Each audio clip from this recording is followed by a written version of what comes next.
Welcome back to the Paddle and Fin Podcast Network. We're brought to you by Pelican, built tough for all situations. Go to pelican.com. Yak Gadget, for all your fine kayak fishing accessory needs. Go to yakgadget.com. Eastport Marina, on the beautiful shores of Dale Hollow Lake. For all your lodging, kayaking, and fishing needs, go to eastport.info. Now let's get this show started. Jay Randall. Oh, hi. How's it going, buddy? What's up, Brian? You know, a little lonely in this room. Last week you were here sitting next to me, and now you're back in Tennessee. How's it up north? It's actually nice, dude. It's beautiful here today. It was like mid-70s, I think. Slight breeze, but super nice. Super nice. I was gonna say I'm starting to feel this humidity that just like never go away out here. Yeah, I mean that happens. It definitely happens. Boys and girls, Facebook, YouTube. I know we're streaming this on Drew's channels as well. Obviously, we got Mr.Drew Gregory in the house tonight. But real quick, guys and gals, before we get started with Drew, there was some changes to the standings of one of the recent KBF tournaments. So the Fantasy Kayak Fishing League stuff has been locked, so you can't change your teams until that all got straightened out. But tonight, probably right after the show, you guys should be able to go into your lineup for the coming weekend's event. It's Hobie on Chickamauga, and I think there might be one other one as well. But we got some emails, some Facebook messages, stuff like that. Guys, it's getting updated.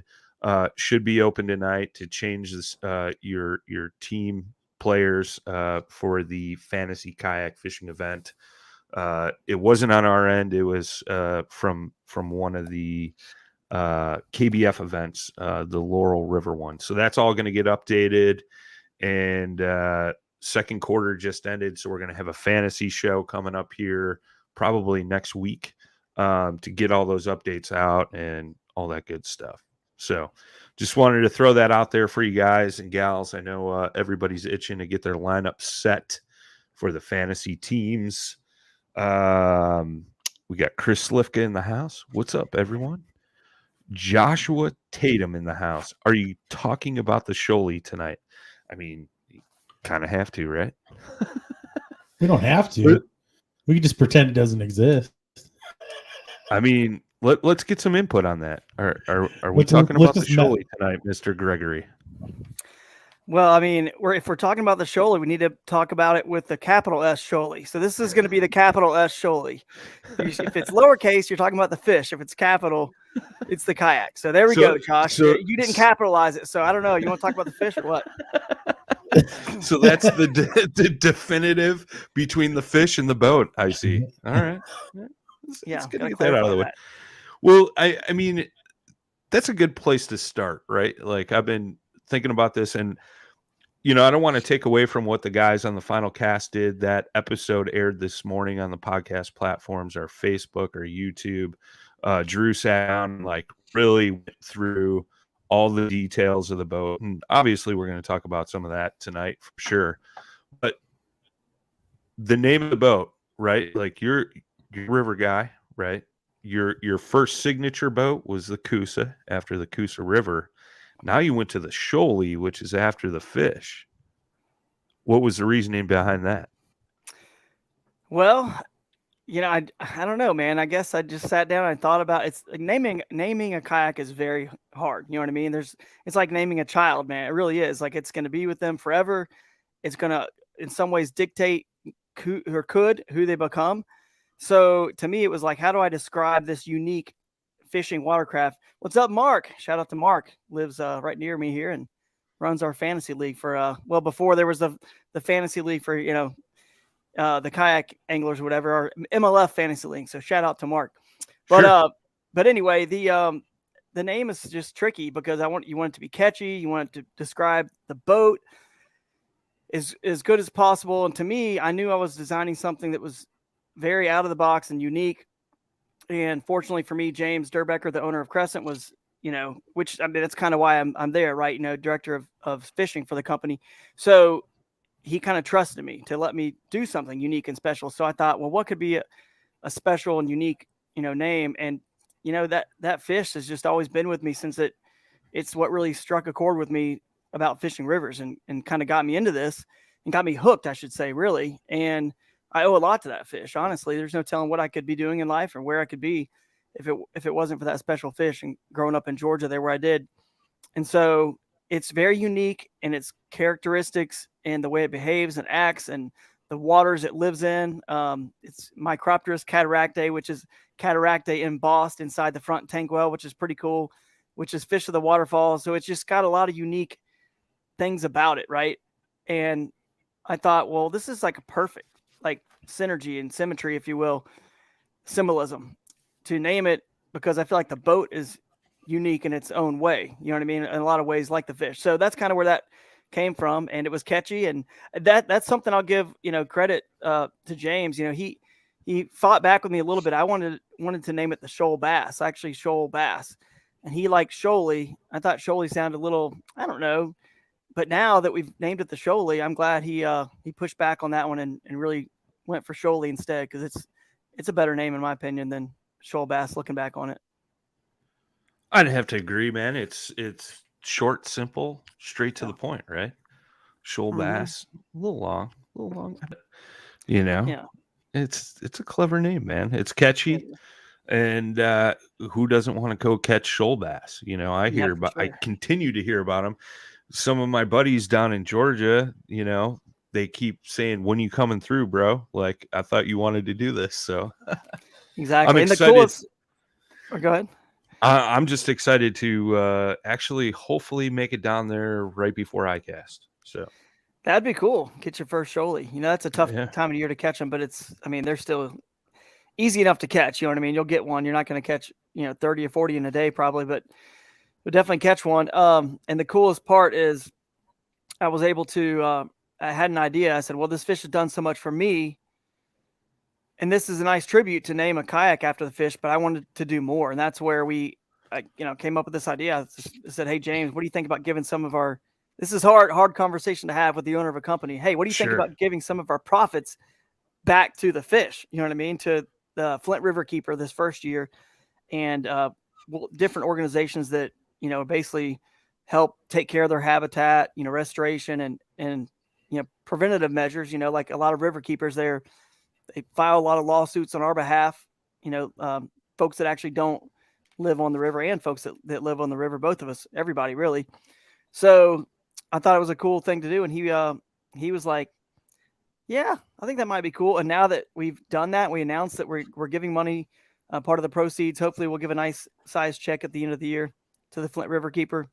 It won't be as much as we can give next year when we have a full year of, manufacturing behind us, but in a winter to build up some inventory. But anything's better than nothing. And just getting awareness about the Flint River Keeper out there to others who, of course, will have a donate button on the website if it's not up there already. I know we're working on getting that together.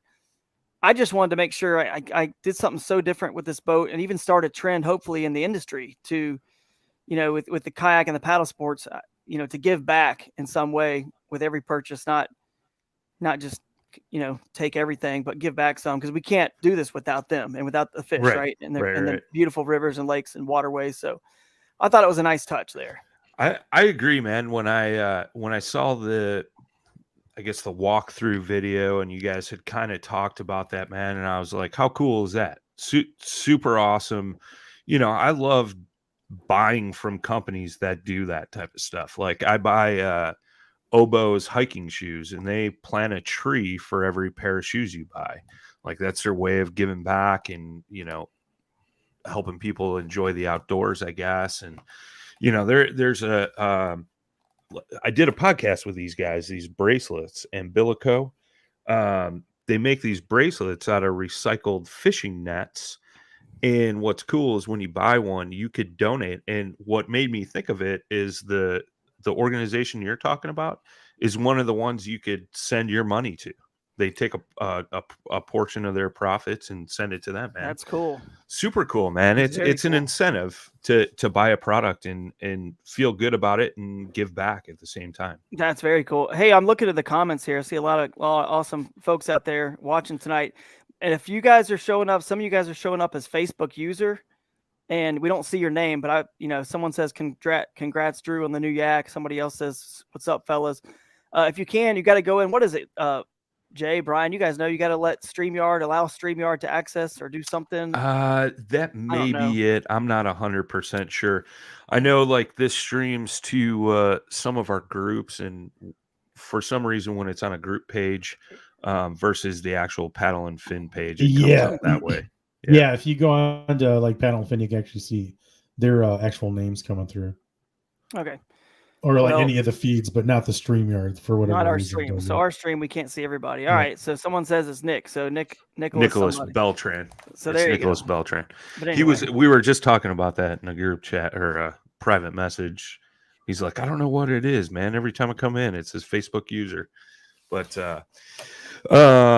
no, it's good stuff, man. And I commend you guys for doing that, especially with a brand new boat and Crescent isn't a huge manufacturer, right, compared to maybe like Hobie or Old Town. But I think it's super cool. And, kind of going into that, like, I want to take a step back. Like, how and why did you get joined up with Crescent? Like, obviously you kind of became a free agent, right? And you parted ways with Jackson, and you had a great career with them, and you did some really wonderful things. But then like, how did the relationship form with Crescent, and how did this all come to fruition?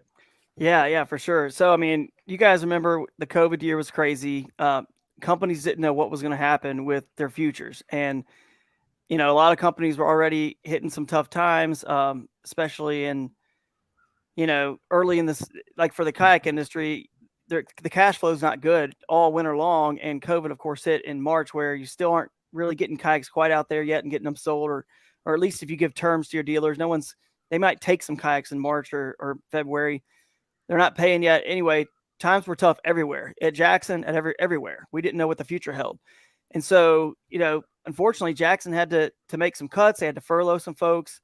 And, it just caused me to just kind of look around and see, maybe there's another opportunity out there. And, got to pay your mortgage somehow. Right. So, right. Without being, having income or committed for a while, I was like, well, let me look around, see if there's any other opportunities or possibilities that I can kind of, find. And I just I called around to some dealers and some folks, and I looked around the website, kind of looked at all the brands and reached out to several. I mean, I've got so many close contacts in this industry. It's such a tight, family industry.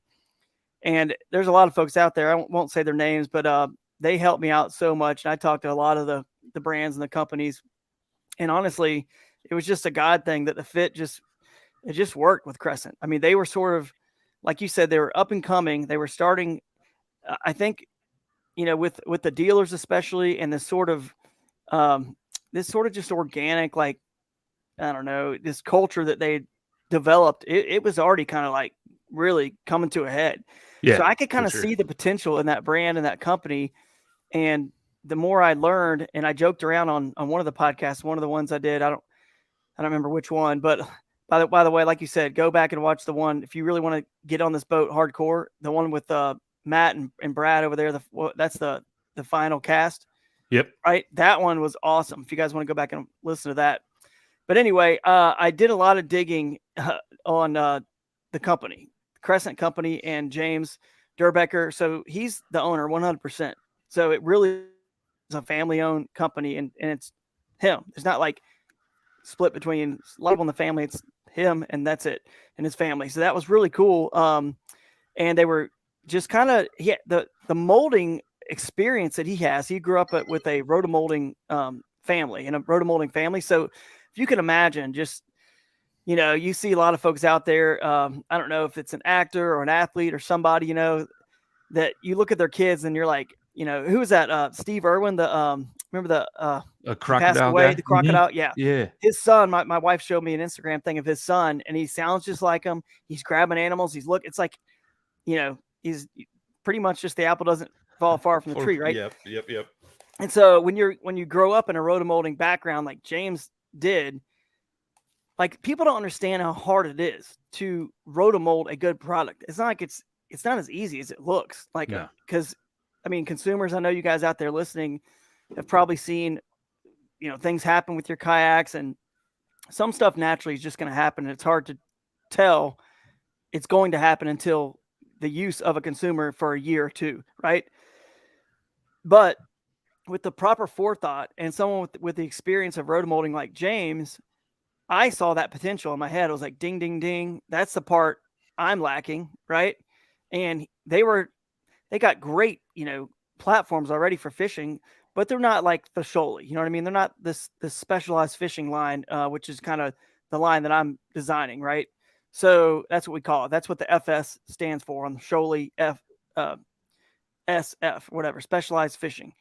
So it's kind of a perfect fit because he had that, and he had the manufacturing down. He had the business down, and, you know, running, and has the dealer network and everything kind of already in place. And once I talked to dealers and I saw what the consumers were saying about the boats and how quality they were, and I got in some myself, and you just could see how structurally sound they were and solid. I was like, man, I think we can pull something off here pretty special. So that's kind of how it all came together. I talked to him. We had a couple brief conversations. We met in Atlanta one time in person, and we kind of felt the same way on so many issues, even down to just the vibe and the culture. And when you see the Crescent brand, go look at the Crescent website, because James is very much like, he's an owner unlike any owner out there I've seen. I mean, there's some others. I mean, Blake's a good example at New Canoe, super hands-on, right? He is that way down to everything. And when you look at the Crescent website and everything you see posted, it all has the same feel and the same, you know, brand identity. And that's his creation. And it's very like carefree, happy, you know, it's not purely any focus. It's not like just fishing or just rec. It's very everything, you know, about paddle sports focused.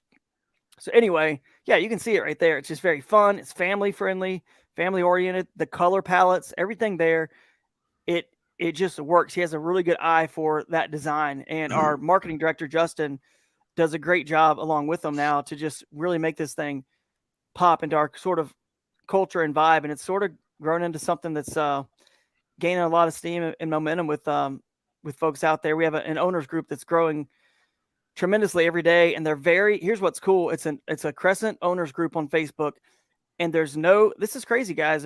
I've never really seen any fighting, any bickering, any arguing really. There's, you know, disagreements, but people are able to actually go on there and talk about them in a civil manner. And that's because of that vibe that our company continues to bring. And we're fans of all the other brands. We love everybody. We you know, we love them all. We're not afraid to, you know, be friends with everybody out there. And we're just not we're kind of like in the middle. We're not of Sweden or whatever to Switzerland, right? We're neutral, if you will. Sure. And we're just happy to be in this space, man. And so glad people are excited about the brand. No, I completely agree with that, man. Like, you know, James has been on a podcast before and seemed like just a super chill, down to earth dude. And I mean, I've never personally talked to him, but everything I've seen in there with him, the way he's in depth with it and hands on, right? Like, that's super key for these smaller kayak companies. And the vibe you lay down is your reputation, you know? So you got to kind of hold true to that and make sure it stays, you know, like that. And it's good to see that, you know, the online community too. You know, like, obviously me personally, New Canoe guy, whatever. And it's the same way in our owners groups, you know. Yep. Once in a while you may have a bad seed in there, but you know, it happens. You guys have a good vibe, dude. New Canoe really does. A real positive. And it all comes from the owner again. Blake's awesome. So that's why. For sure. Completely agree with that 100%, man. So you go down to Georgia, you meet with James, and you're like, look, bro, you're gonna make my next boat. Is that how that works? I'm just curious, because I was gonna fly to Blake's house and just go sit down and be thing. like, yeah, I'm ready to make a boat. Let's do this. It's kind of, not like that, but obviously, but there's a lot of there was this sort of thing where he had a nice full line already kind of done, and he just needed one more boat. He was wrapping up.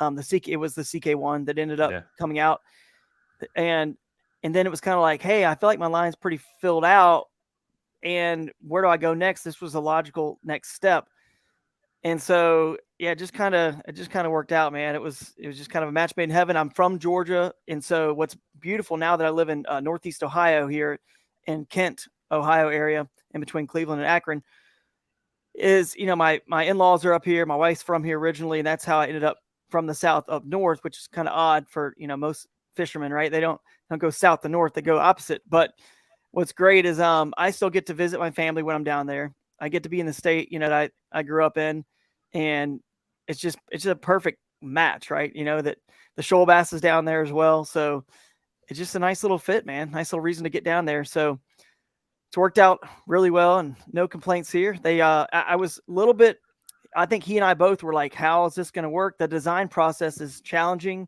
There's a lot of design language that's different than it was at Jackson. We do things a lot different, at Crescent. And so that's the only place I designed in the past, but I knew if we could get what's in my head into, real life, into a boat, it would be awesome. I knew it would. And I was concerned. I know he was probably a little bit at the beginning. How's this going to work? And as we just sort of talked through everything and all the features, it just sort of worked out. I mean, I can't believe it's worked out as good as it has, quite frankly, because you've seen the boat. It's awesome. It's getting rave reviews.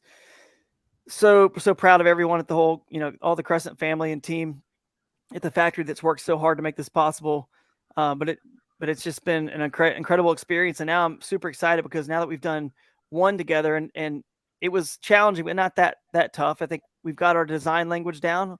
So the next one's going to get a little bit, easier and easier from there. So definitely been pretty cool. I want to pop this up. Matt Gowing said, I've never met a guy with dreads that wasn't chill. That's a good point. That's like the comment of the night so far. Right? Yeah, definitely.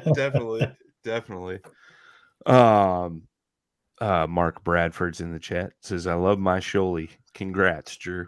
Yeah, that's awesome. It's super interesting, right? Because when I watch the walkthrough video, I'm like, yeah, this boat is so Drew. Like just all the little details and aspects that you put in it. And I'm sure it was a collaboration between you and James, like you said. So I'm not trying to take away from him at all, but sure. It's super unique and interesting. And the whole time I'm watching it, I'm like, I wonder who's going to do this next. Wonder who's going to do this next. Mm-hmm. I think we've seen a lot of different changes and improvements and things like that in kayaks across the board in just the past 5 years, right? Like, and even since the first Coosa, right? Like, I mean, when I look back, I look at the Coosas like one of the first ultimate kayak fishing kayaks, right? And it's super interesting to see all the little details in the new bar that you guys kind of set with this boat. You know what I mean? And all the little aspects. So like when you guys sat down to design this boat, did you sit down and go, all right, I got a list of things that we need to incorporate into this? Yeah, pretty much. And so just so you know that to kind of clarify that, I mean, James gets, and I give him all the credit for all the parts that again, it was this perfect match because he knows hole shapes and design. He knows manufacturing. He knows how to create something that's strong, durable, running the business side of things, the mold, all that. And then he also knows how to make things look good. So when all the ideas on the kayak, it's just him and I that designed this. That's it. And basically the fishing ideas and the features and concepts, those are all mine. He made them look good, you know what I'm saying, on the boat, and also did all the other stuff, like I said, the hull and everything else. And then he pushed back on a couple things where they didn't end up on the boat, and that it might have been too complicated, or maybe it was going to bring the cost up too much, or just some things are business decisions, right? Sure. And that's where he kind of came in. So yeah, I basically came to him and said, here's all these cool things that I think would make a kayak just even more comfortable. And it sounds crazy, but it's so true, guys, that this kayak, it can't tell you where to go cast or where to go find the fish, but it can make you a better angler. It's like, it's probably, minuscule what it can do, because kayaks really can't change you as an angler.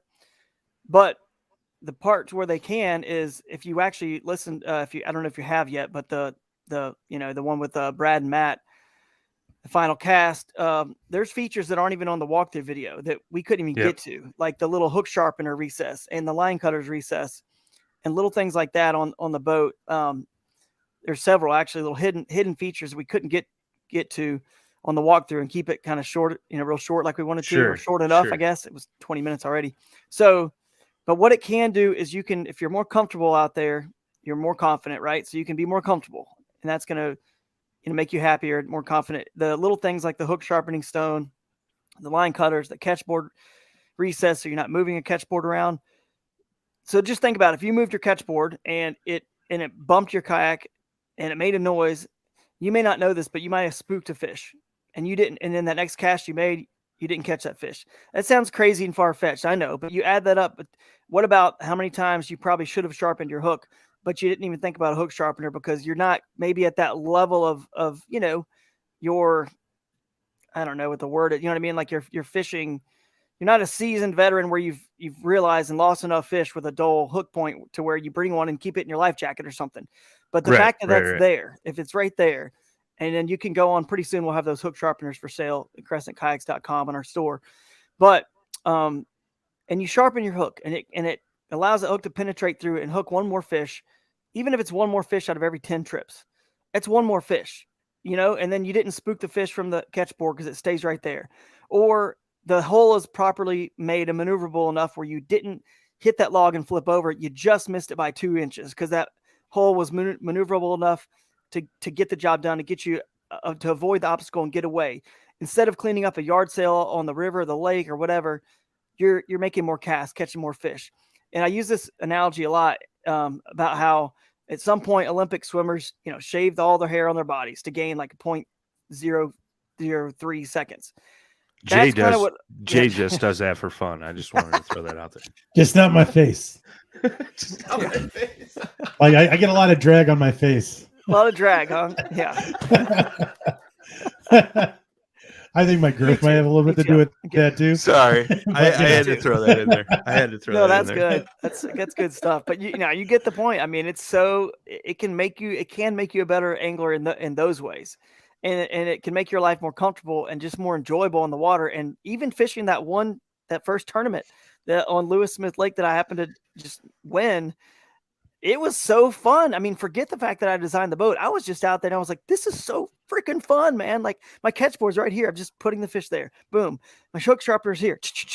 Boom. I need to retie more often than I do. Line cutter's right here. Snap it off real quick. Tie another one on. Boom. Back in the game. It just was so much fun. Like everything was where it was supposed to be. I need a strap to drag my kayak to the river or the creek or whatever. And so I just, my cam track handle system I came up with, I just loosened the whole 7-foot strap up, put it over my shoulder, and took off. And it's like, it's all part of the kayak. Like everything, it was just kind of seamlessly integrated. It's just so much fun to fish out of. It was just amazing, man. So that's kind of where, I don't know, I guess that's what we're seeing with the reviews too. Other people are just really excited about, the boat, and I get it, man. I love it. I can't wait to get out of mine.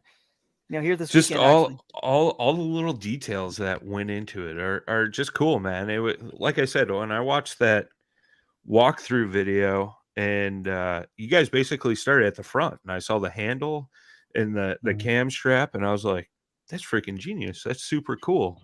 And then you go to the rod storage inside and all that stuff, cool, man. And it just kept compiling, and I was like, good freaking job, man. You guys crushed it, which is super cool.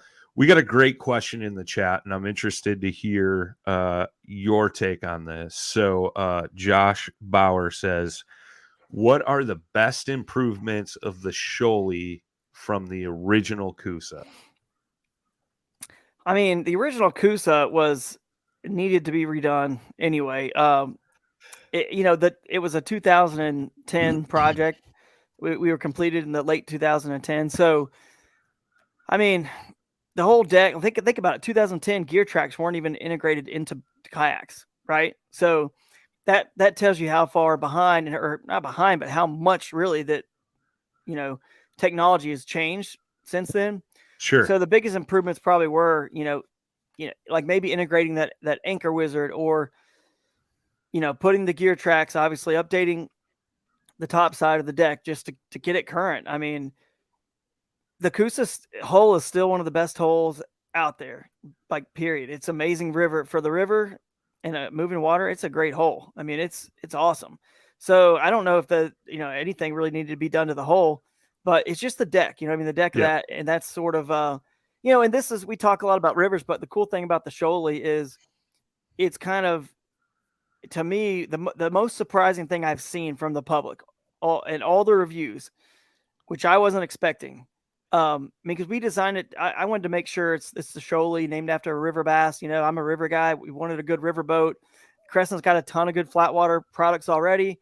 So we definitely wanted to make sure there was a priority on a river boat, right? A good river boat. Aqua Tough plastic, just tons of cool, tough features for the river. Everything's seamlessly integrated, so nothing's sticking up all over your kayak like the board game Mousetrap. That's not how you should fish on the river. I'm not saying you're wrong if you have rods sticking up and all that stuff. That's your style, but the likelihood of you getting hung up is a lot less when things are seamlessly integrated. So to answer his question, that was the main thing, to integrate things. If you're gonna have a fish finder, it needs a cubby where it's going to be flush down in there. Anchor wizard flush down in there. Boondocks landing gear flush. Everything flush in there. The rod storage internally, so you have some protection from extra rods that you may want to bring. The rod saver on the front hatch. Everything from the length, the rod butt stagers on the deck of that thing, and the floor. And there's another little set just under the seat.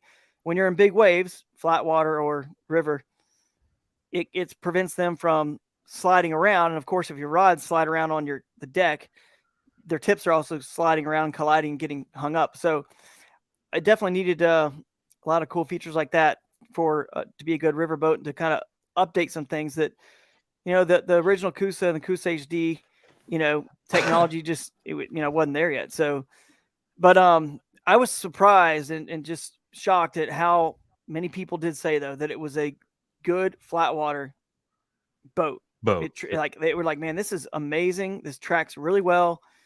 And that's because those 3 channels we have, on the hole. So that's probably my biggest surprise, how well it tracked on flat water, and how well, people are just saying this is going to be like my new lake and pond boat. I love it. And then especially if they're going to add a motor, which, by the way, I just finished up my motor guide video tonight, and I'm going to upload that to YouTube probably when we get off here or in the morning, on how to install.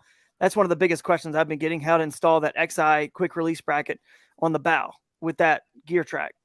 Gotcha. So, but anyway, I was just shocked at how well this is getting the reviews for flat water performance. And I knew it was good at flat water. I just don't think about flat water as much because I don't really care as much about that. I wanted it to be a good boat for where I like to go. And then on flat water, I don't really care a ton because I do fish so many tournaments now that I've got a motor. So I'm putting the motor on there, and trust me, it works really good with the motor. So what do you got against us flat water guys, bro? You've always had a grudge against us. What is it? What is it, Drew? Man. Do we look funny? Do we smell weird? What do you got against flat water guys, bro? Dude, nothing, man. Come on. I stepped into flat water on Grand Lake when I the Bassmaster. I had to slum it. I had to slum it on some flat water with the commoners. And slum it. Commoners. And catch some of your spawning bass over there. Oh my Lord. I love it, man. Man, Kobe's got a good question over there. I don't even know if I can answer that one. Cool. Ken had a great comment. Flat water is the boring part of the river. Yeah, no doubt, no doubt. And by the way, we're gonna Ken, we're gonna get back on with that river bassin podcast here soon. I was gonna do one tonight, and then we had this going, and I've been under the weather. It's been crazy, but I know we need to do another one of those here coming up soon as well, to talk about so many things. Yeah, Colby, your question is tough, man. I can't even. Is there anything you could give us there? I tell you what. I'm just let me think on it a little bit. I remember one thing that I wanted was. Oh man, I had a good one earlier that I was thinking about the other day. I was like, man, I should have fought for that harder, but there's not really a lot. The one thing I wanted, I think I like the graphic. I was trying to incorporate a little bit more of the bars of the shoal bass, like kind of like a smallmouth has the bars of the shoal bass, somehow to kind of like make a graphic that somehow incorporated those more organic looking bars. Sure. The straight lines, but I mean, I love the logo now that it's here. I love it. It looks great, but that was the original thought process behind that. But dude, there's something else that I was thinking about the other day that I wish I would have fought a little harder for. I can't remember what it was, but it'll probably come to me. And something that, James, I bet you he would say that anything that he didn't want on the boat, now that the boat's been out and he's seen the reaction from people, because to me, it's like even the little things, it's like that hook sharpening stone and the line cutters. I always go back to those that are just like, it's unique, dude. Or how, I don't know, just all these little things that I was kind of fighting for, like it's a big deal. He's, now that it's come out and he's seen the reaction from the angling community and everybody, he's like, oh wow, like this was a good call. This was a good call. We've had many conversations and texts back and forth about that was a good call by you and that was a good call by me, sort of, back and forth to each other. Sure. But there's Scott in the comments. What's up, Scott? Scott Butcher's been crushing it over there, running the show over there in Carrollton, Georgia at the Crescent Kayak Factory. He says, look at these hammers, but the only hammer is him in the comments, bro. Just say it. Where you been, Scott? I miss you, brother. He had a good episode with Armando, Jeff Little, and Scott. Yeah. I listened to that. It was really good with him and Jeff. Some really honest conversation there, which was super awesome. And it was good to hear Scott's voice on a podcast once again. And super great episode that released on Paddle and Fin this week on Tuesday. So go back and listen to that, man. We miss you, brother. So you mentioned the XI3 on the front. So now in return, a bunch of the Torpedo / Newport vessel motors questions are coming up. Like, how easy is it going to be to rig on this boat? And foot steering, I saw as well. Set it up with foot control steering. Yeah, easy, super easy. So, man, it's like, I think Ryan Van Tyne made a comment earlier about my brain or whatever. Like and if you listen to that podcast, where we go over the whole boat with Matt and Brad, you'll see what I'm saying. But I mean, I really had so much time to think about this boat and just meticulously went over it. I mean, obviously I'm an angler, you know what I mean? So like everyone out there listening to this, and I've done it for a long time. And so any little thing I can think of that'll increase the value, I mean, I did. And it doesn't matter to me that I'm with Motor Guide. Torpedoes set the bar in this industry from the beginning when they started their movement, right? So I wanted to make sure we incorporated some little bump outs, right? Sure. For the tubes, for the Torpedo lines. And Jeff Little will have an install video coming up on that because he's got one now and he's working on that stuff. He did a great first impressions review video. It's like 30-something minutes long. It was awesome when he and Scott and our boy Nate, the intern over there at Crescent as well, all went out and took it out for a little paddle. But yeah, I mean, it's easily rigged with the Newport, Bixby, Torpedo, whatever. You could throw a rudder on there with those lines if you really wanted to for some reason. But yeah, those little bump outs make it easy. I got a feeling Butcher's going to be on plane with his 1103 in that boat, just ripping across the lake. Yes. Yes. It's going to move. It's going to move, but it's not a speed demon by any means, but it'll move. With the forethought of like, the design and everything and the Torpedo, did you reach out to Little or anybody else? I mean, I know you obviously know about torpedoes and how they get set up. But Yeah, Jeff is obviously like, the expert that everyone goes to.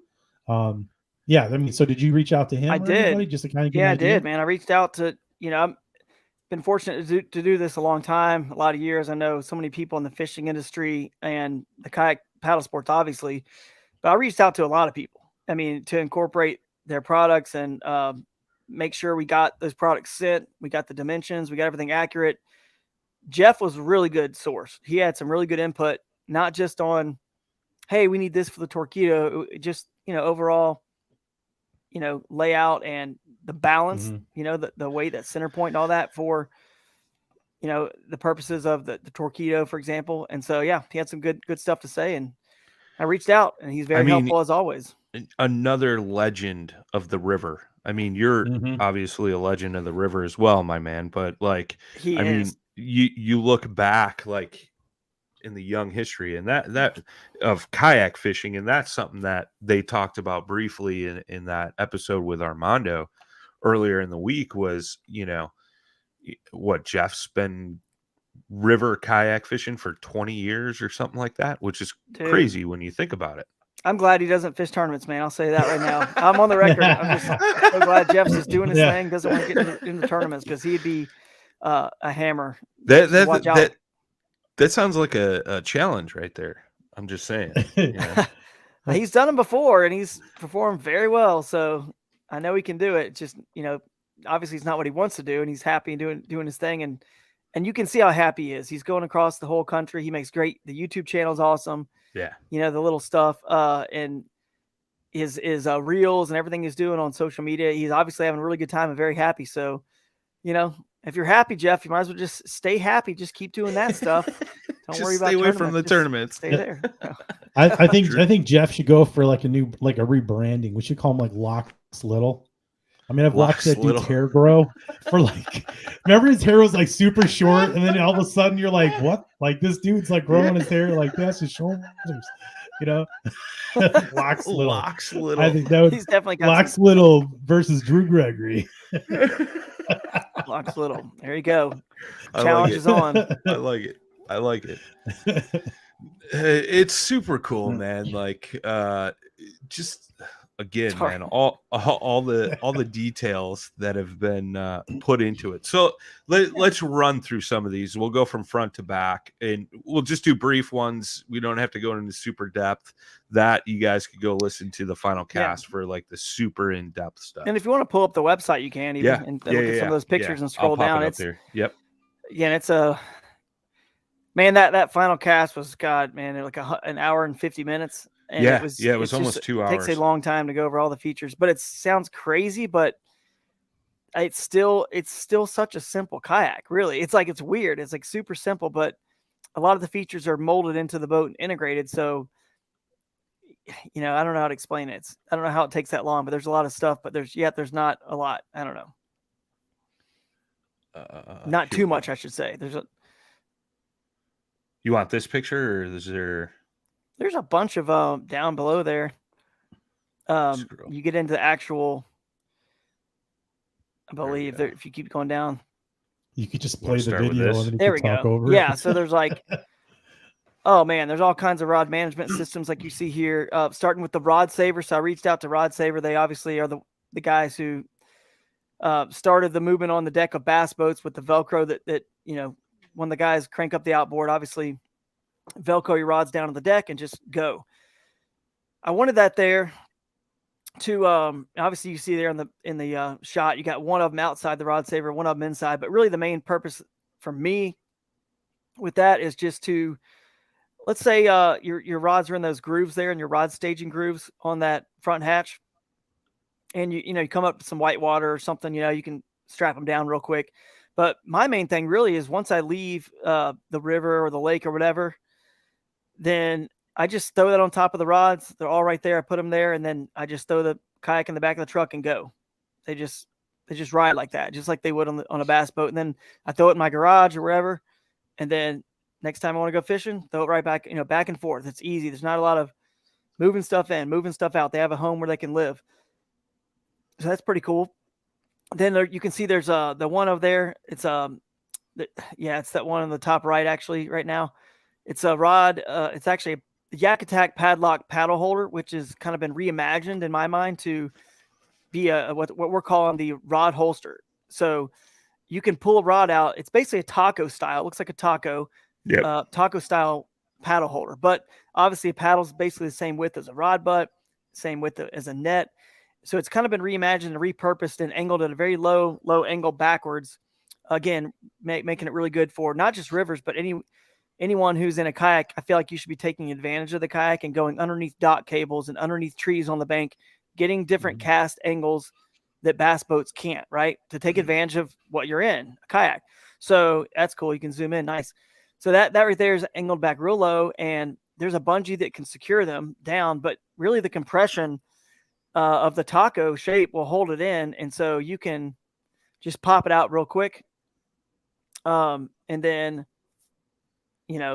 actually that one it's not fully in that component. I don't believe it's actually turned the other way. There you go. There's a better picture of it right there. So you can pop that out real quick. And I like to have that behind me on my left-hand side. I'm always going to have a bait like a Z-Man Streaks that if a fish misses a buzz bait or top water, or whatever, anything, spinner bait, chatterbait, doesn't matter. I'm always going to have my Z-Man Streaks rod, soft plastic jerk bait right there on my left hip. And I'm going to pull it out of my rod holster. There's no bungee I have to undo. The compression holds it. So I'm just grabbing the rod and casting, just firing it out there. So that's pretty cool. But the other side, I like to put my paddle there because it's the same thing. I don't have to fumble with a paddle, pulling it out of some tube. I can just, which is kind of cumbersome, you got to turn around and while you're fighting a fish and then pull it up and out of a tube. But now you just literally drop your hand and it hits your net and pull it out of the compression of that taco style, scoop up your fish, and you're good to go. So it's kind of been repurposed and reimagined there on the back, that piece. But then you can see the rod butt stagers on the deck there are pretty cool because those rods are kind of laying in those grooves. So you can see they're kind of below the deck a little bit. And they're not going to slide when you're in big waves. So that's just a lot of cool rod management systems on this entire kayak. That's not like putting anybody in a box to do something a certain way because it always has the gear tracks there and all the other normal systems you see on other kayaks, other than it doesn't have any tube rod holders, but that's pretty easily solved by you can install some or get a Yak Attack Black Pack or something like that or whatever. Sure. Yeah. So there, and it's got internal rod storage you see right there with that hatch with 2 tiers. Now, I really haven't seen many, negative comments on the boat, but some people have. It's not negative. They're just, maybe they don't really understand that this tank well, on the front tank well, that hatch is fully watertight. So every single kayak, when they cut that front hatch out to give you all that space internally for camping gear or whatever, they have to cut it out. All we've done here on this boat is given you the option to leave that system in place, which there's some flanges, some holes basically that those rods go in, and they obviously go inside the entire hole and are very protected. They're not bouncing around. But if you don't want all that, like you don't want that deep compartment there, that deep level for a battery or other gear, and you don't want it to be a tank well, you can just trim it out or go to your local dealer. They can do a nice, probably cleaner trim that you can maybe with a Dremel or whatever you might have laying around. They probably have some better tools. But what I suggest is you can cut out any of the levels there. If you want to cut out that deep level, you could still have access internally and keep your rod storage, there as well with those little grooves for the rod butts and the upper tier, or you could cut out the upper tier and then stick stuff down inside the hole there and still leave all the rest of the rod storage there. So that's pretty cool. For transport, you can add a third rod there as well. It only shows 2, but you can add a third flange and have 3 there. And, those holes are only big enough to hold bait casters, unless your spinning rods are shorter or you bend your spinning rod guide a teeny bit forward. That last guide's a little bit too big, but, people are kind of like saying, oh man, it's not going to hold my spinning rods. Well, I guess you got to keep those on the deck. You know what I mean? And then your extras, if you have extras you're storing, you could keep in there, but, or cut out holes that are a little bit bigger and put bigger flanges on there. But maybe in my mind, I was just trying to keep it where it was only going to hold bait casters because I'm trying to teach people that you're going to catch more fish if you start to learn how to throw bait casters. So now we're anti-flat water, anti-spinning rod. Anti-spinning rod. No, I'm just kidding. I can see like I can knock him out every once in a while, but I rarely throw a spinning rod for sure. But I mean, you look at. Let me ask you this real quick. Can it fit the micro spinning rods? With the micro smaller guides? eyes on them? Yeah, sure. The micro guides? For sure. It actually fits my spinning rods, my 13 fishing spinning rods, which aren't micro guides. It fits them, but I just bent down that last guide a little bit forward to make it fit in there, which is not really a big deal to me. Some people may not want to do that. I just had to bend it a little bit. Sure. But it's no big deal. You can cut it out and put a bigger one in there, a bigger hole or tube, and maybe that's something we'll add in, next year, or an upgrade to make it a little bit bigger there.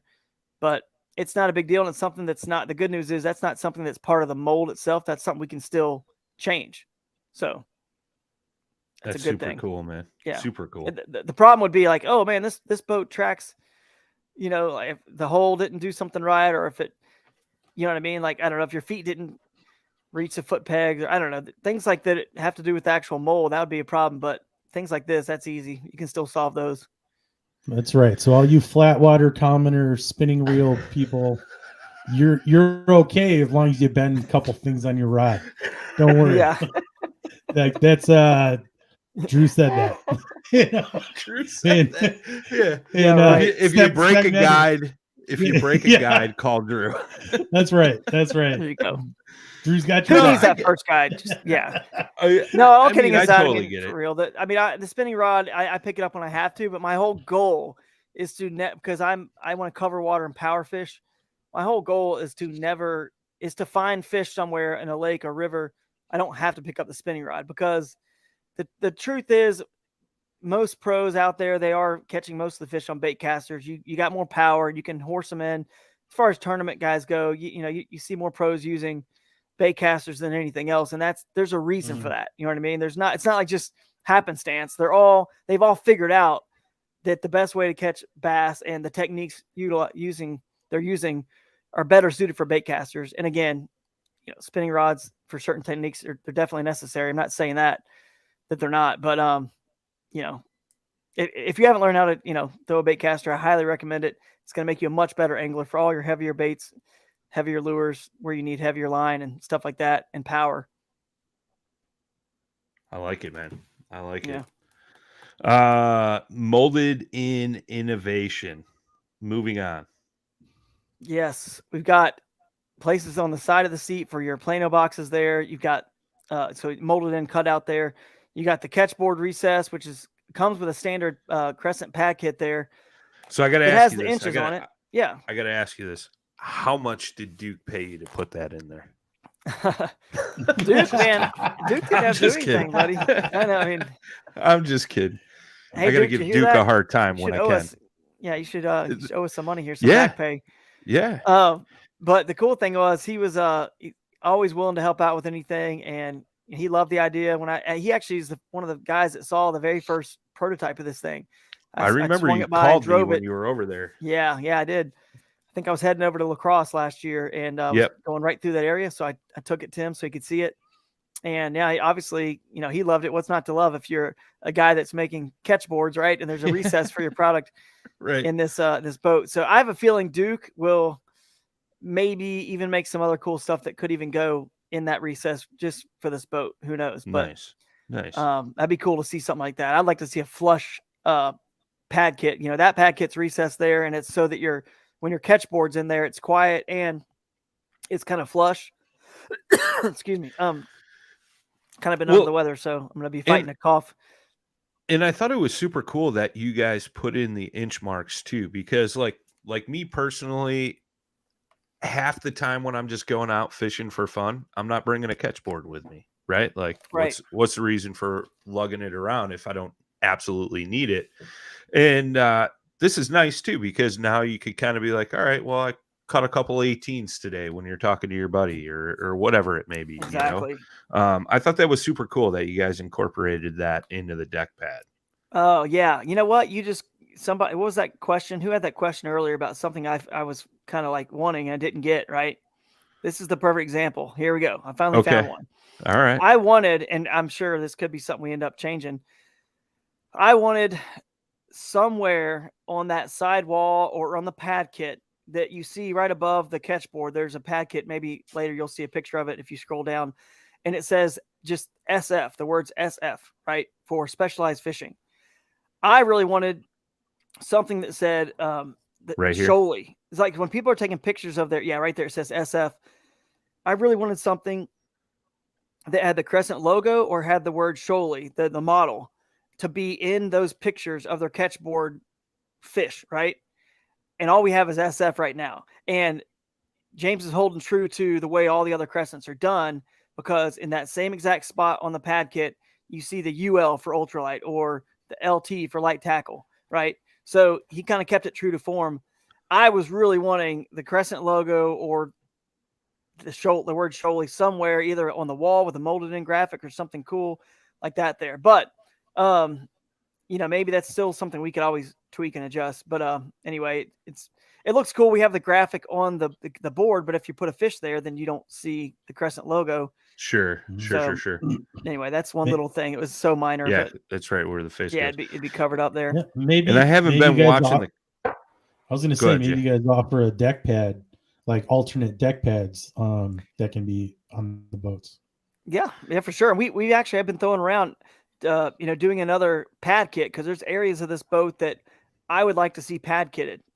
Scott and I have been talking about that a good bit here lately too, about putting together a separate one and some other cool features and accessories. Maybe throw it together in like a whole package.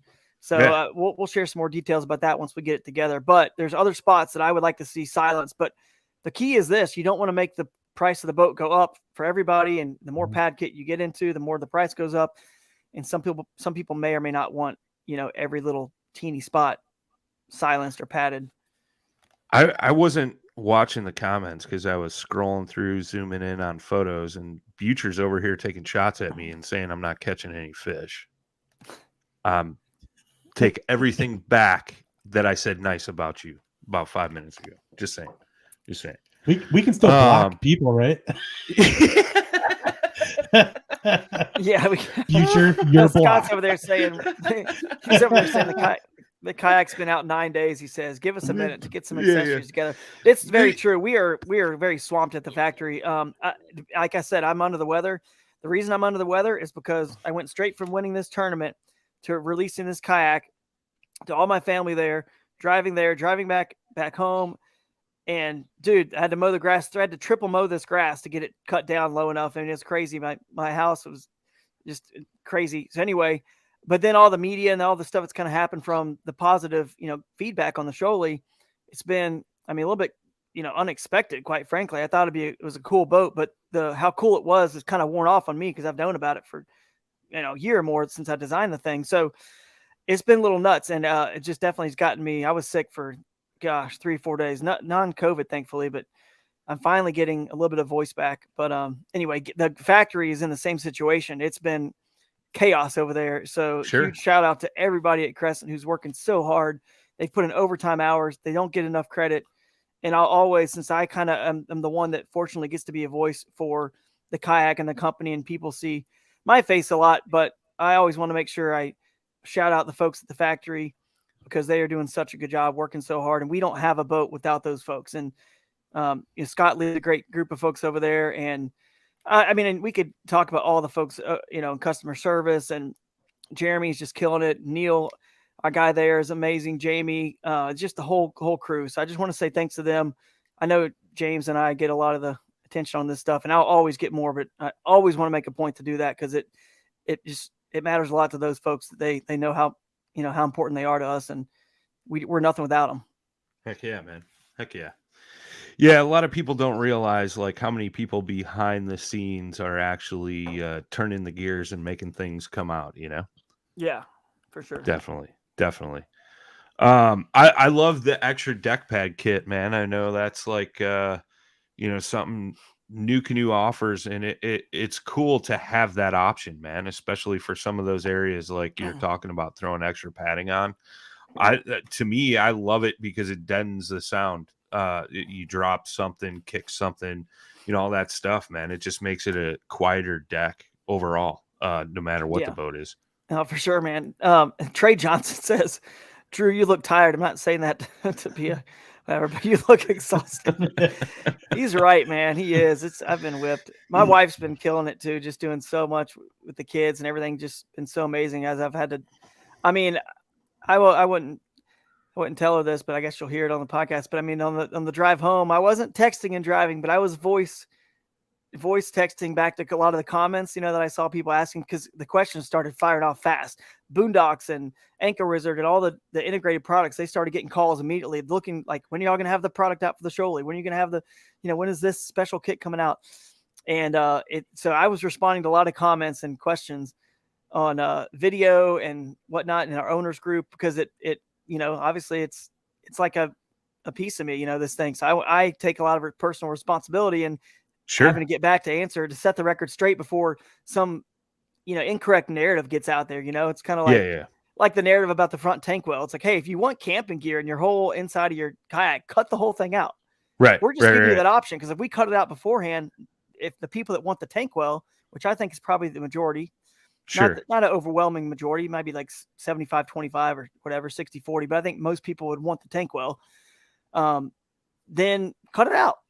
Yeah. No problem. Like if, so anyway, I just like to make sure everyone, I don't know, just gets the best information possible at the very beginning of the launch of this boat. It's going to save us a lot of headaches down the road. For sure. Yeah, a lot of people like to jump or they see the boat and then they start getting ideas. Well, I could do this, I could do that, Mm-hmm. Is this going to be available? And they kind of push you to get that stuff done and out there, man. So it's good that you're trying to stay ahead of it, for sure.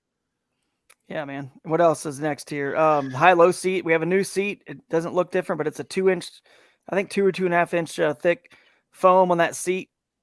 Which there's another. I love that, dude. Yeah. That is huge. When I heard you guys on the walkthrough video that you guys did the inserted foam, kind of like a kayak cushion, right? That everybody uses. Now it's already in the seat. That's super awesome. Yep.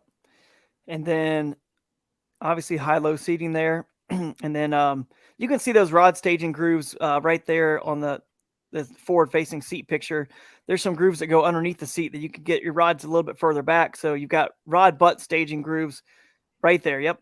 The cool thing about those and the ones that are right on the floor is if you fish a typical length rod, 7-foot range, 7'3", whatever, when you put your rods in those grooves there, the tips of your rods go literally just over the front of that bow, exactly perfect, where you don't have any length of rods sticking out to catch on something. You just have that little bit needed to where your bait hangs over the bow, which is really cool. How the length of this boat, everything was just perfectly, kind of laid out and thought out.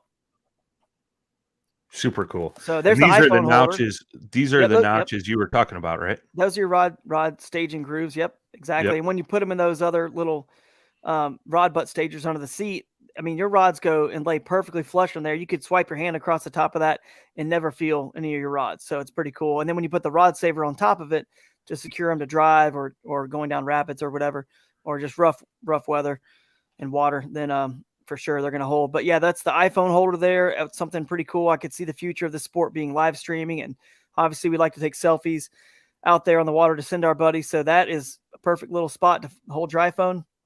And It's right in the, what we're calling the fish finder cubby. Probably even a bad way to describe it, but I want to make sure people realize what that's for, because really it's just a cubby. And so that's the thing. If you don't want your fish finder there in that location, cool, put it on tracks, where you normally would have a fish finder. But if you want it flush and out of the way, put it there. Most 9-inch units and below fit perfectly. My 10-inch Garmin fits in there fine, but you have Humminbird, a 10-inch definitely isn't going to fit because they just have a lot of extra stuff going on the sides besides their screen. They have the most, I guess, space. But anyway, it keeps it flush, and it's kind of like the difference between your flush mounted GPS units and your in trucks these days, as opposed to the beginning ones, the TomToms and the Garmins that just suction cup to your windshield, right? So now you got something flush in there instead of on a gear track out to the side sticking up and in your way. So that's what that is. And then the scupper right there is where the transducer goes to a transducer scupper. And then, of course, on the backside where the iPhone holder is, backside of that wall, if you drill straight through and into that, you don't have to drill through. You could go up and over through the rod stager grooves. You could put your wires in that front hatch, and that hatch was made, as you guys just saw, there's 2 levels to hold a battery, and a very big battery can fit in that lower level, which is deep. It's a real deep. So Yeah, that right there. It's super Down deep. here, So right? it actually will hold like a trolling motor size battery all the way in Oh, there. that's Yeah. slick. So if Nice. you wanted to even put your battery for a trolling motor in there, you can. To balance your boat, you've got a choice between the tank well and the rear and the tank well in the hatch for a battery for weight. Yeah, so that's pretty cool. That's cool. But you can also angle. Don't forget, like just because you're you don't have to keep. This is one comment I've seen too. You don't have to keep your fish finder at that exact angle. Like people are acting like, oh well, nice glare on that's going to be coming off the screen or whatever. And if you're standing or if you're sitting up high, I think that's a great angle. But if you don't want it at that exact angle, then just you've got mounts that are adjustable. You can still adjust it in there. It's still going to be pretty darn in there and flush, especially if you have a 7-inch unit. It's going to be all the way up in there, or 8 or not, some 9s. So you can still change the angle, for sure. Yeah. You still got room for improvement, because I mean, I'll be honest, when I first saw that walkthrough video, I'm like, I kind of thought the same thing. I was like, man, that angle. But if you're standing, it's perfect. But, then I started really thinking about it. I'm a little slow to the punch, not going to lie. I'm like, well, you just put it on a Yak Attack mount and pivot it up or down, problem solved. Exactly. And that's a security bar there for stand assist strap, or if you unscrew that, there's inserts. So I think some people will find a way to utilize those inserts to maybe mount their fish finder as well. So we'll see. And it's actually crazy, but on the top of that landing, kind of basically just above where that bungee is for the iPhone holder, on either side of those triangle pieces that come down, you can't really tell, but right there. Yeah. To your right, there's a gap up above right there. Yep. That's for a Yak Attack gear track to go across, makes a bridge across the whole thing. And the cool thing is your iPhone will still fit in there even when that track is there. So if you wanted to put a track there, because your rod staging grooves are all kind of going up and down, making these triangle shapes there and these V shapes. So there's not a lot of good spots right there, but you can put a gear track right there. That's what it's made for. And similarly, at the very bottom, right above that scupper, that flat area there is made for the gear track to go there. So if you want to put one there, or you could put, Scott Butcher had a really good idea to put a mighty mount in where the iPhone holder recess is, and maybe that's where you or just below there and that on the angle on the wall right there. Yep. And you could put your fish finder, hook it up that way to that mighty mount there with the Yak Attack universal mount or whatever you want to use. But anyway, that's slick. There's a lot going on there, and that whole cubby, if you don't use a fish finder, which often I don't, that's just a cubby. There's several Plano bags that fit perfectly in there. There's some groove fishing tackle boxes and Plano boxes that fit perfectly in that size there. You could throw extra baits and stuff up in that cubby. It's just a cubby. Okay. So if you don't want your fish finder there, it's still just a cubby that's useful to everybody. So everything that's recessed and that's been integrated into this kayak has about 3 or 4 or 5 other purposes, to where, okay, if you don't want an anchor wizard, no big deal. It's just a cup holder. If you don't want to use a fish finder, oh, awesome, I've got a cubby there, and now I'm freed up to use my iPhone holder to take selfies and live stream or whatever. So there's lots of other purposes to everything on the kayak, and it doesn't kind of put you in a box in any way. Right on. So we got no flat water, no spinning rods, no fish finder. I'm just compiling to the list as we go on. That's my perfect, dream right there. Well, and that's just it, right? Like, you've always been a guy that kind of keeps it simple for the most part, right? I like to. Obviously, there's times where you utilize, a motor and things like that where you see fit. But I mean, let's be honest, you're, again, river guy, a lot of river thought gone into this boat, which is super sweet. Yeah, man, thanks. Ken Moore says, why doesn't his trolley have a mini fridge? I'm sure you could figure out a way to do that with that hatch or something. Maybe we should come out with a cooler liner for that front, a cooler bag for that deep hatch in the front. That'd be nice. I mean, I'm sure if there's anybody that could figure it out, it's probably Fletch, right? Fletch is like the king of rigging. Take it down to Fletch. He'll get you set up, man. He'll do it. He'll do it for sure. Little mini fridge action. Yeah. So let's talk about this front handle, man. Front handle is cool. It's a cam track system I came up with, and it's basically a cam strap that's 7 foot long on a track that's about 8 inches long, a custom made Yak Attack gear track with the vertical tie downs. And so basically you can pull the whole thing out and extend it. The excess goes into your front hatch. Just throw it in there. But But the cool thing is you can loosen it up to whatever. If you want to loosen it to, just 6 inches or to a foot, you've got that molded in, that sewn in handle there, and you can carry it like that. If you need to, tow your kayak to or from the lake or river or whatever, you can just extend it all to 7 foot or make it a big loop into, I guess, about 3.5 foot loop and put it over your shoulder and drag. Or what I like to do is put it around my waist, whether with a belt loop or just around the entire waist with a carabiner, and just walk like I'm just pulling a sled, like a NFL offensive lineman drill or something. You're just pulling a sled. And the key is with this boat, if it's flat and you drag any boat flat, they feel almost weightless. You know what I mean? Like, I know we got the Boondocks landing gear integrated in there, or a little U where you can kind of seamlessly integrate flush their landing gear. You can use any other cart too, by the way, obviously. But, honestly, just dragging it is pretty darn light, and it's made from this super durable Aqua Tough. It's, highest strength plastic out there, tested in all the test studies. So, just drag it straight without weight. If you have weight in a boat, that's different. You know what I mean? Or if you're lifting it up by the handle and dragging it right on the keel in one specific spot that's getting all the beat, the beating and the scrapes and scratches, sure. But when it's flat, guys, I know it's obviously it's a lot of money to spend $15.99 on a kayak, but I promise you're not gonna hurt the shoalie dragging it flat. And then when you do it, that's the right way to do it. So extend the handle all the way out. The beauty of this cam track system and this handle is, you can take it off and use it as a stand assist handle. You can take the whole thing completely off when you get to the water. That way your front track and that front, which is in that groove, right? That rod staging groove is completely clean. And now your rod's all laying there and there's no handle anywhere up front to get a bait caught on or whatever. No handles. So, and you could put a spotlight there, GoPro, you could do whatever you want. Just take it, put a roto grip, up there if you want from Yak Attack. So it's kind of a cool system that's super versatile. We didn't say this in the video. I actually use mine to real quickly just even secure it to my truck. Just take the handle so it's already there, secure it, take off. So anyway, super cool. It's cool. It's just very versatile. Question on this.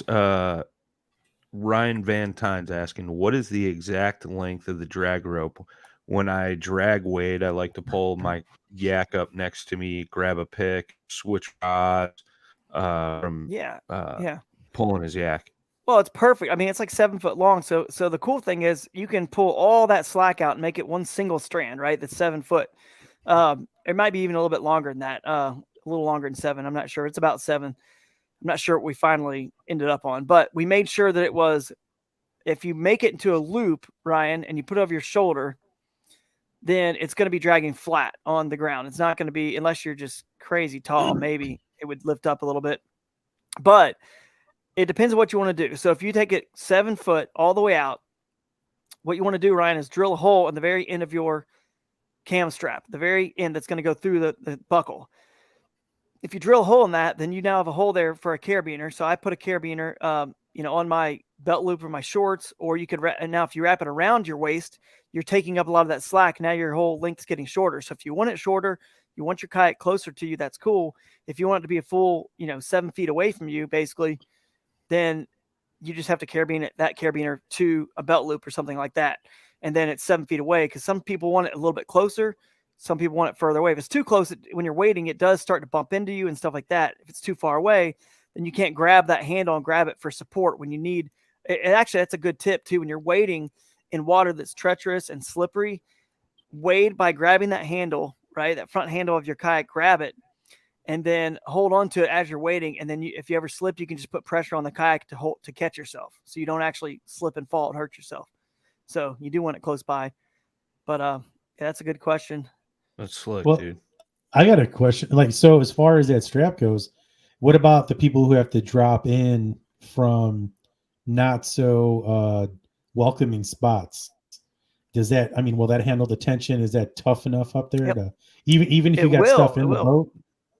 Yeah, it will. It should, at least I should say, because we actually made sure it was so those vertical tie downs are not on a T bolt. They're actually, and there's a stud on the bottom, and they go into an insert, both of them so that's how every handle on the market is done, right? 2 bolts into 2 inserts. So it's actually done the exact same way everything else is. Now the strength, the only difference is now what's the breaking point of either the vertical tie downs themselves, which is they're pretty darn strong. I would think that's a pretty high breaking point, or the strap itself. And I can't remember what pound, breaking strength that strap is, but that's, your, lightweight Probably 350, 400 polyethylene pounds. strap. Yeah. So yeah, it's a lot of weight. So I can't imagine you're going to have any issues with that at all. But if you ever thought you could always switch them to those eye bolts up there instead of the vertical tie downs if you think that's where it could fail. Those just regular round metal eye bolts. I think Yak Attack even has those as well. They do. Yep. So you could change it. But I don't think the strap's going to break. I think you're going to be good to go because we're in inserts. And so with the T-bolts, that's a good question, Jay. Very perceptive, because you're probably assuming that those are T-bolts in there. And why wouldn't your brain think that? Because that's what those vertical tie downs typically, get attached to a track by. But if you're pulling, like you're saying, somewhere steep, the force is going out of the track. You know what I'm saying? It's not going straight up like when you're lifting it. It's actually going out of the track. So that's why we had to make sure there was inserts in there. That was something that James came up with that was pretty clever, for sure, to make sure we had enough strength there so that system would work. No, it's super cool, man, because, like Jay was talking about with that weight in the boat and dragging it and all that stuff, man, you have to definitely make sure it's gonna hold up to the abuse that kayak fishermen like to put boats through, Oh, yeah. You're taking too much stuff. If you break a vertical tie down or a cam strap with how much weight, with you not in the boat, if you have that much weight and you break those, that's your first sign that you've already defeated the purpose of the word kayak and kayak fishing. He's already talking. Oh, go ahead. Phil Robertson said the video Jeff Little has out already has him taking it up over a small bank because dragging flat was too easy. Yeah, that was funny. That Jeff did make a comment in his video that they were accessing the water, somebody's manicured lawn, so it was like real easy to drag. And he said, just because of that, I'm going to go over here to the woods to the side of these little, it's like logs and sticks on the bank, and go up a hill and around to get my money's worth. So that's what he did. On. And that right there in the back, you can see those Torpedo bump outs, by the way. Yep. And then you also see the cool little cute mini 3/4 inch cam straps on the tank well, which is something that people have been falling in love with as well. And I've been shocked at how many people have actually commented that their favorite part of this kayak is, those buckles, or the catchboard recess, or the rod storage in the tank well, or this handle on the bow. There's been so many people have said so many different things are their favorite part. The rod butt stagers, the hook sharpeners.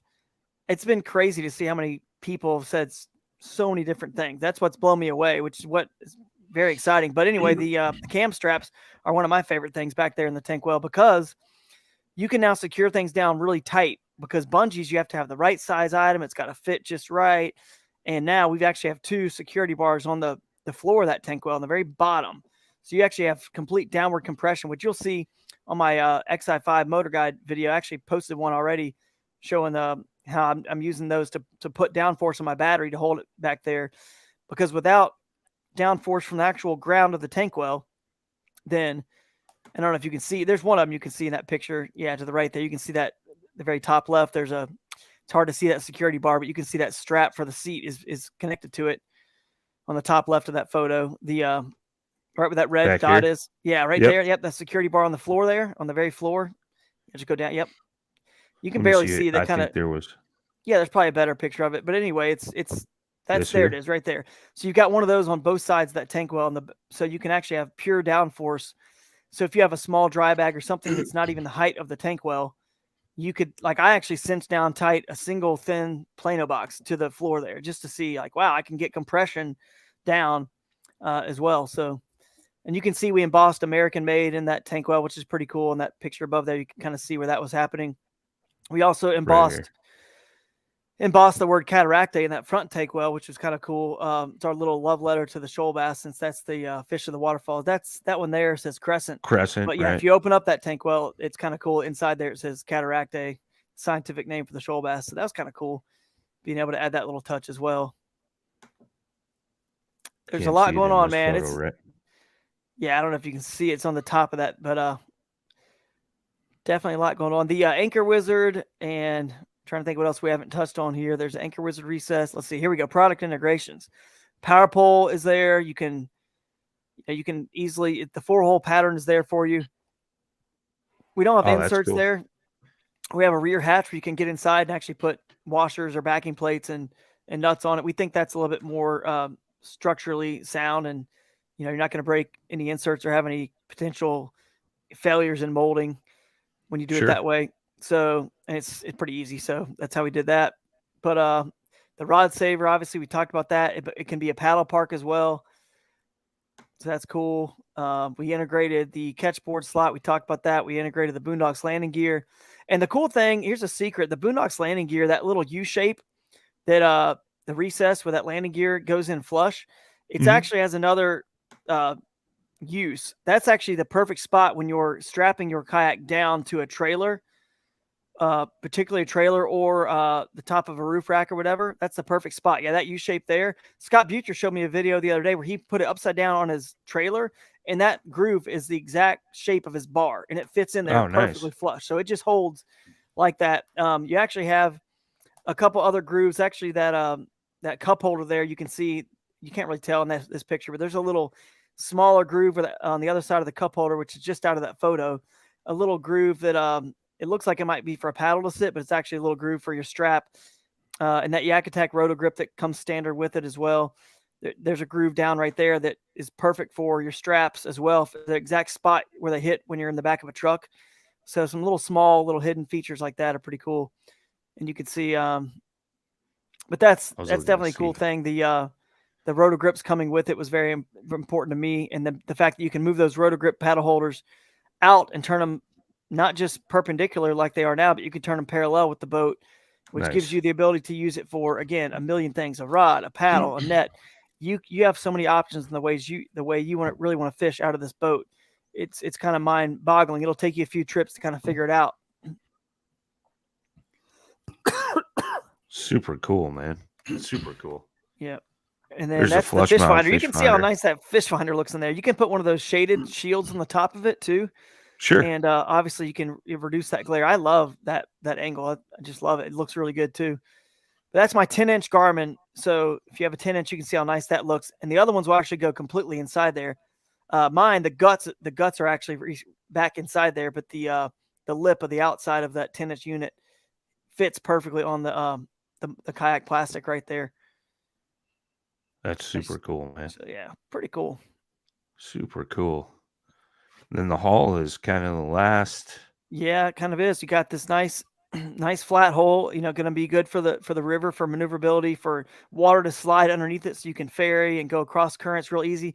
But those 3 tracks right there, it's true to the Crescent form, right? We got these 3 channels in every one of our kayaks, and that actually, the depth and the right width of those are what hold enough water still to be a really good tracking flat water boat.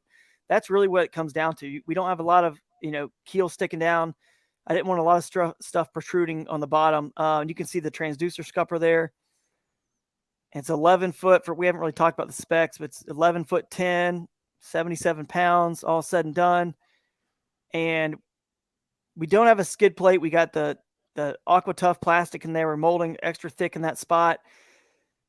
You're not going to have any issues. I guarantee you that for a long, long, long time. I mean, I originally had the cheapest, thinnest, ocean kayak there was, the Caper. And it took me a long time to wear the keel of that down. And we just didn't want to put any inserts there because that's where a lot of failure can happen. So we kept it like that. And technology's just changed so much over the years that we just felt like it wasn't necessary to have a skid plate there anymore. Super sweet, man. Just an awesome rig all around. Cool. What is it? 34 inches wide. I didn't say that. 450-pound weight capacity. And yeah, there's a lot going on. So the Anchor Wizards are already available. You could buy those straight from Anchor Wizard. A lot of kayak shops sell them. I don't know if there's a custom one though. I don't know if they put out the custom ones, Josh. It's custom. So there that is I a little didn't bit know. custom. Okay. Yeah, they have the reason why is because the Anchor Wizards have a little bit of a lip on the bottom. Okay. Gosh, I know I've got one somewhere around here, but they have like a lip on the bottom, and for that Anchor Wizard recess, which also doubles as a cup holder, to work, we needed it to have that lip removed off the bottom. So you could Dremel yours off and DIY it, no problem. But they're having a separate SKU Anchor Wizard that's going to come out, and that actually has a mounting plate that goes on there first. And then your Anchor Wizard can pop onto their mounting plate. So it'll just take a couple of well nuts. You drill into the outside rim of that cup holder and then pop it in. It's kind of like that little bit that's sticking out. It's the principle of the one power pole versus two power poles. Two, you're not going to move, right? It's not going to swivel. Sure. So once you have 2 points there, even though it's not like 12 o'clock, 6 o'clock, or 3 and 9 or whatever it is, it's still going to hold it secure. So that's the plate that you'll be seeing soon from Anchor Wizard. You can actually message them if to find out when it's available. I forgot. I meant to message Cameron with Anchor Wizard to find out when that's going to be out, but they'd already sent us some of the samples. So I know they're pretty much ready to rock and roll with that new product. Right on, man. I didn't know it was like a special custom Anchor Wizard. I thought it was just the stock ones off the shelf. That's super cool. Kind of. You can teamed up with them. You can still, it's the same thing. All they did is just cut the rim off, or the majority of the rim. There's a little bit of the rim left where it's got to hit that landing for you to be able to, drill into it with those, with a couple well nuts, I'd recommend. And so, you could DIY the original one, but the bracket's just cool because you can pop it out if you want and pop it back in. Of course, like I've mentioned on other podcasts, if you pop it out, there's not a lot of use for it unless you're popping it out to put it into another Scholey, because it's no longer, it doesn't really work on anything else but the Scholey, right? Because it's, sure. Really, I guess, unless you got another one of those mounting brackets and put it in your kayak somewhere else. Sure. I guess. Sure. No, that's cool, man. That's cool. So, you touched on the length, 11.5 feet, right? 11.10. Yep. 11.10. So not quite just close. Shy of 12. But I've seen a lot of comments pop up like, why not 12 or 12.5 or 13? Like, was there a reason why you guys didn't go that big? Yeah, I was kind of forward thinking about, hey, if I want to hit this middle of the bell curve first, I feel like to be a good river boat, I wanted to kind of err on the lower 12 or the low, high 11s to be maneuverable.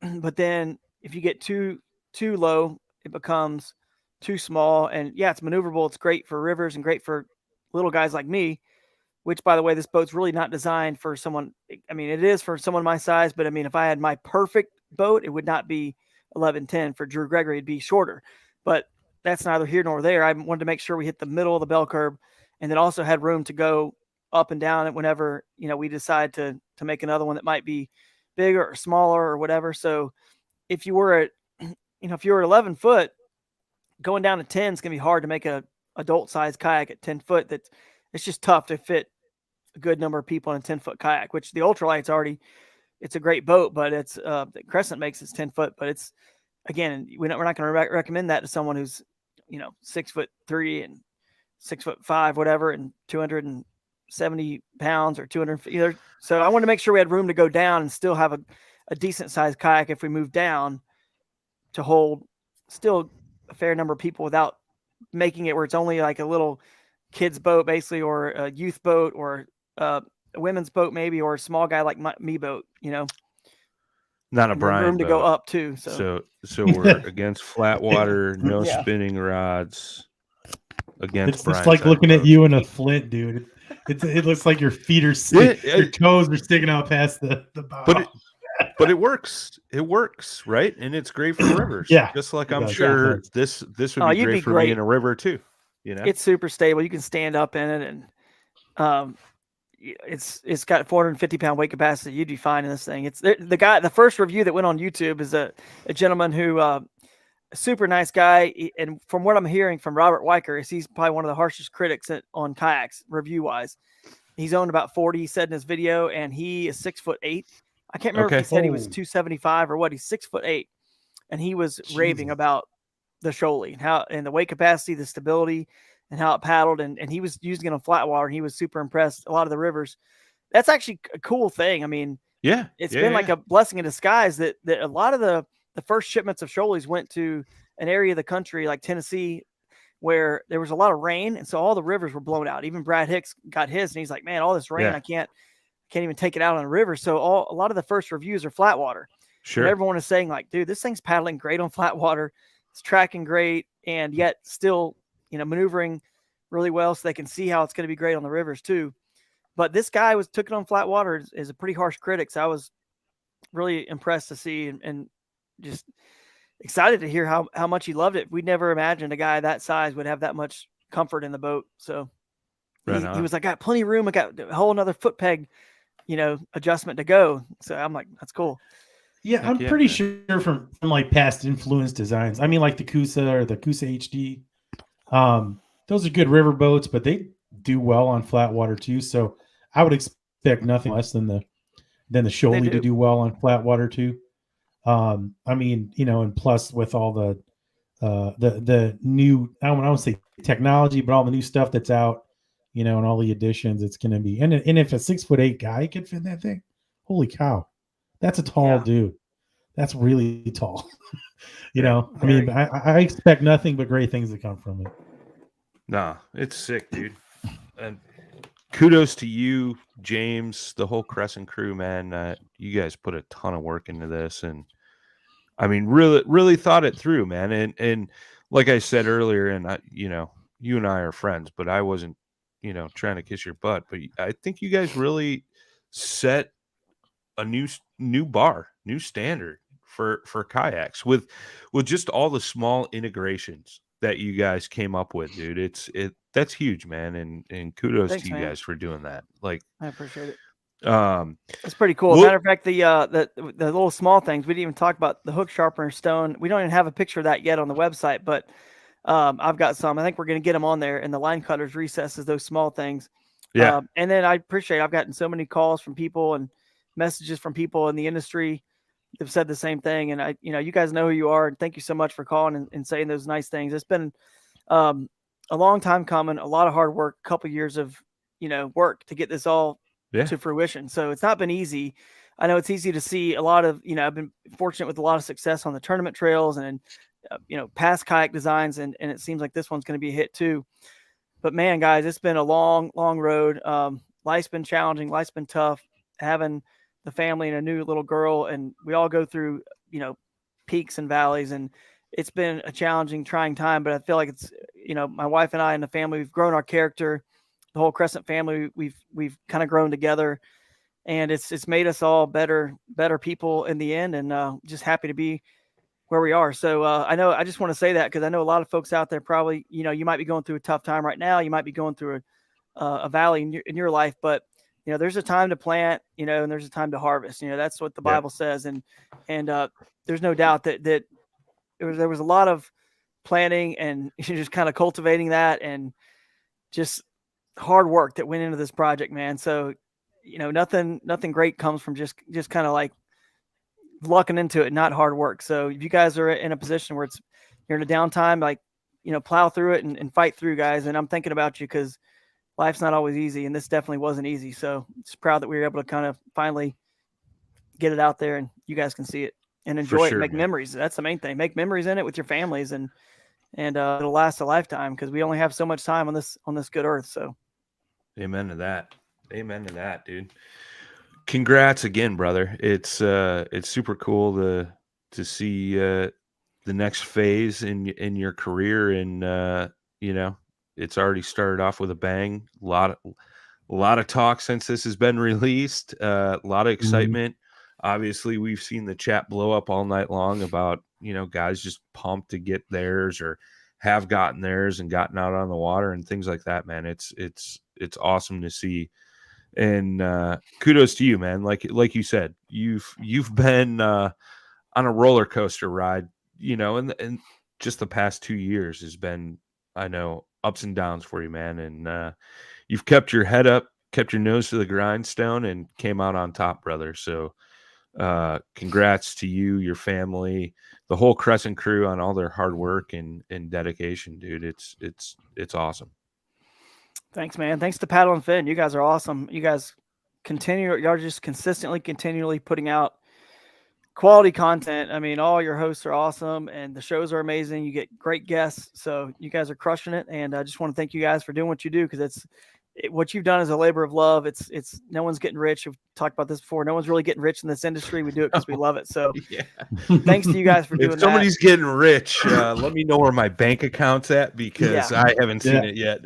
Yeah, for real, man. As soon as I got home from the Shoaly launch, by the way, actually right before I left, our AC went out. My wife was like, "Hey, the AC's not working," and of course, she's got 2 young kids, a 6-month-old, a 4-year-old, and they're going crazy in this heat. And then next thing you know, we get back, and I'm like, "Oh, I'm sure it's just something small," but no, the whole thing went out. We had to replace that, and it made sense to do the furnace. So $13,000 later. And I'm like, yeah. So that's apparently what these things cost these days. Win some more tournaments.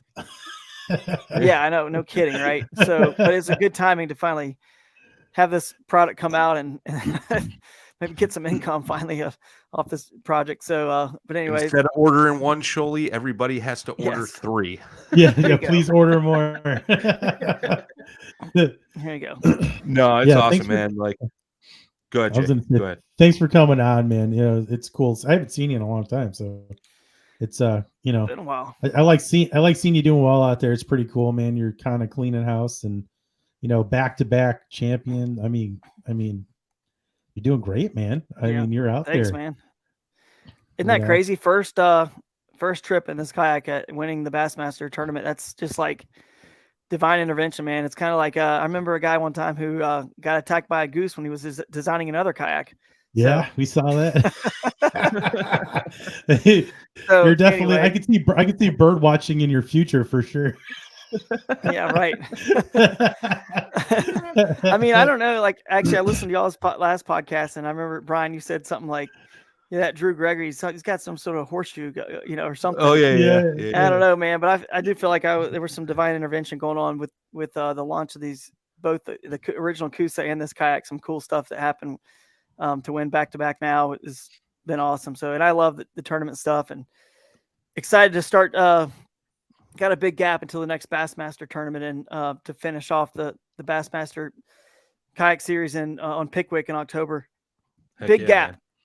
But so I'm going to fish some Hobie stuff and some KBF stuff and try to get into the running in those series here as well. So we'll see if I can pull that off. So should be fun. That's so cool. Follow along, guys. I like it, man. Yeah. Crush him. Crush him. You've been doing awesome, man. It's good to see. And, man, I'm just looking forward to the future for you, dude. Yeah. You know, you're a good quality dude, and nobody deserves it more than you, man. I mean, you know, a lot of guys look at you and think it comes easy, right? And they don't know all the work and dedication you put into that, dude, which is huge. And it's hard to do being a family man, you know? So kudos to you on that. So hard. I'd like to add, you're such an inspiration that I created a new group today called the Flatwater Commoners. So anybody want to go on there? And I invited Brian and Drew as the first people. So everybody feel free to get on there. You know. Hey, man. And I created a group, Spinning Rods for everybody. Yeah. You guys know I'm just messing around, and I know. You know, obviously everyone out there I think knows that, but you know, this is what got me into the sport. So I'm going to stick with I'm going to always try to keep it simple, stick with rivers and creeks, moving water, and keep it simple and lightweight. And that's going to be my deal. I'm not going to stray from who I am and what the reason I got into kayak fishing to begin with. I'm going to try to keep the kayak and kayak fishing. Am I going to add a motor guide? Yes, of course. I'm going to have 2 Shoalys, one with a motor, Garmin, power pole, all the stuff, you know what I mean? But then I'm going to have one that's stripped down, lightweight for those rivers and creeks. And that's probably the one I'm going to always try to find fish, you know, that can be caught in those kind of waters first. So. Heck yeah, man. Heck yeah. Appreciate everybody on the comments. I love it. Everybody. Thank you guys. Yeah, everybody that tuned in, thank you so much. We're here every Thursday night, 7 Central, 8 Eastern, 5 o'clock out on the West Coast. We're talking to guys like Drew and folks from all across the fishing industry. I know we're streaming on your channels as well. So our folks, go follow Drew, all Drew's stuff. Drew's folks, give us a follow, man. We're pumping out content nonstop. So We appreciate everybody tuning in. If you're playing the fantasy fishing game, the teams should be unlocked, so you should be able to set your lineups for this weekend. We got Hobie on Chick, right? Hobie on Chicks this week. Mm-hmm. Is there a KBF event this weekend too? I don't think so. I think it's just Hobie on Chick. But yeah, congrats, brother. Always a pleasure talking to you, and look forward to the next one. Yeah, man. Jay? See you at ICAST, maybe. You going to be there? Oh, come on. Really? Of course I'll be there. All right, I figured. I bought you dinner last time, so you got to buy me dinner this time. How about that? Oh, yeah, for sure. For sure. I'm just kidding, man. Yeah, I'll be there. I'll be there for sure. I'll be there for sure. First drinks on me is a congrats on the new boat, bro. Thanks, man. Awesome. We will see you guys next week. Everybody, as always, tight lines, smooth paddling. Peace. Thanks for tuning in to another killer episode here on Paddle and Fin. Be sure to drop a 5-star rating, a thumbs up, or smash that subscribe button on any platform you're listening in on. Be sure to check us out on Waypoint TV, waypointtv.com. Make sure you sign up for the Fantasy Kayak Fishing League at paddleandfin.com/fantasy. You could support this show through Patreon, patreon.com/paddleandfin. Don't forget to check out the website, paddleandfin.com. Catch us on YouTube. If you got a question, comment, or want to see a future guest on the show, be sure to email us at paddleandfin@gmail.com. Shout out to our show supporters, Yak Gadget. You can check out all the fine kayak accessories at yakgadget.com. Pelican Professional. For all your cases, coolers, and lighting needs, go to pelican.com. Rocktown Adventures, your Midwest premier paddle sports destination. Go to rocktownadventures.com. Eastport Marina, the beautiful destination on Dale Hollow Lake. If you're looking for lodging, kayaks, kayak accessories, or anything fishing related on the beautiful Dale Hollow Lake, go to eastport.info. And Jigmasters Jigs. When in doubt, get the jig out. Go to jigmasters.com and fill your tackle boxes today.